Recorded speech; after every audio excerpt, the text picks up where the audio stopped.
Бәріңе сәлем, бұл Мейірбек арнасы. Бүгінгі видеомызда бір Hyundai дейтін машина тауып алдым міне. Бірақ артымдағы Hyundaiға вообще ұқсамайды, бірақ Hyundai машинасы екен бұл.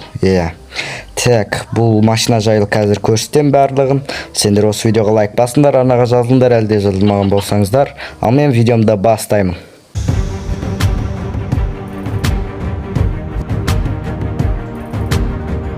Қысқасын айтқанда, бұл мод тоже бір машина, яғни мынаны қараң, эмблемасы Hyundai болып тұр, и китайский номер мынау сондай. Короче, міне есігі басында осылай жабулы тұрады. Оны open door басып, былай ашсаңдар болады. Немесе үстін басып тұрсаңдар да ашылады. Сосын отырып албай дей беруге болады. Ал осылай жабық тұрған кезде отырып тұрып Open the hood бассаңдар, міне капот ашылады және ішіндегі моторын смело көре беруге болады. Міне қараң, осындай бір мотор, радиатор дегендей бәрі бар. Істеп жасап тастаған бәрін, база жоқ. Так, жауып қояқ бұны тоже. И короче, бұл кішкентай көлік. Так, мынаны қара, арты осындай екен, арты. Екі орындықты, екі адамдық. Так, ашайық ендеше. Отыр. Ал, бұл машинаның салоны осындай, айдаған кезде көтеріліп жатқан байқауға болады, және аны сол жақтағы спидометр кішкентай, соны бүйтіп қарасаң, көтеріліп бүйтіп қимылдап жатыр. Модта жақсы жасалған. Рульдің астына қарайтын болсаң, негізі газ бар ма, жоқ па білмеймін. Короче, ол да басылады. Оның бәрін жасап ұйымдастырып тастайды ғой. Енді ерде осылай 3D машина қып жасағаннан кейін. Еще бұл машинада сол жағында екен рөлі. Негізі бір түрліше сол жаққа болған. Осы Майнкрафтта түсінбеймін бар ғой, неге Toyota дейтін машина жоқ, неге Gelenwagen жоқ. Бар ғой олар.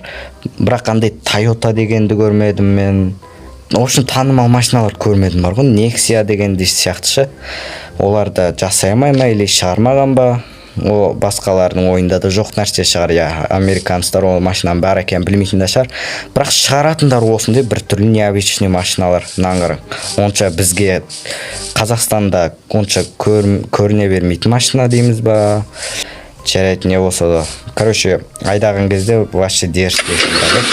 Дауысын өзі от алған кезде салон деген дерзкий. База жоқ. Осындай машиналар көп шығара берсе болады, негізі жақсы машина бұлар. Басқа айтатын нәрсесі жоқ бұның. Айтпақшы, мынандай түстері бар бұның. Сұр түстісі, и міне полиция түрі бар, осындай полиция түрі. Бұл полиция түрінде обычный бәрі кәдімгі, просто сәнденген, үстінде селениясы бар дегендей. Еще артына қарасаң осындай газ тұрады. Мына жақта андай не тұр, карта ма бір нәрсе тұр, байқасаң. В общем, осындай екен. Жапондар жасап шығарған, деме. Әріптерге қарайтын болсақ. Так, полиция бар болса, и кейінгісі бұл ақ түстісі, қызыл түстісі, сұр түстісі бар. И сосын осындай полиция түрі бар, полиция машина түрі. Өте жақсы мод. Осы модтың сілтемесін мен описаниеге қалдырып кетем. Саған ұнайды деген ойдамын. Ұнаса скачать етіп алып ойнап көр. Осы видеоға лайк басуды ұмытпа. Мен осымен видеомды аяқтайын. Давай достар, 2000 көрерменге тез жетейік. 300 ба, 290 ба көрермен қалды. 2000 көрерменге жету үшін давайте 2000 көрерменге жеткізіп тастайық. Осы видеоға лайк басуды ұмытпа, және алдағы уақыттарда тағы керемет модтар шығаратын боламын. Ал сендермен болған мен Мейірбек. Келесі видеоларда жолыққанша аман сау болыңыздар.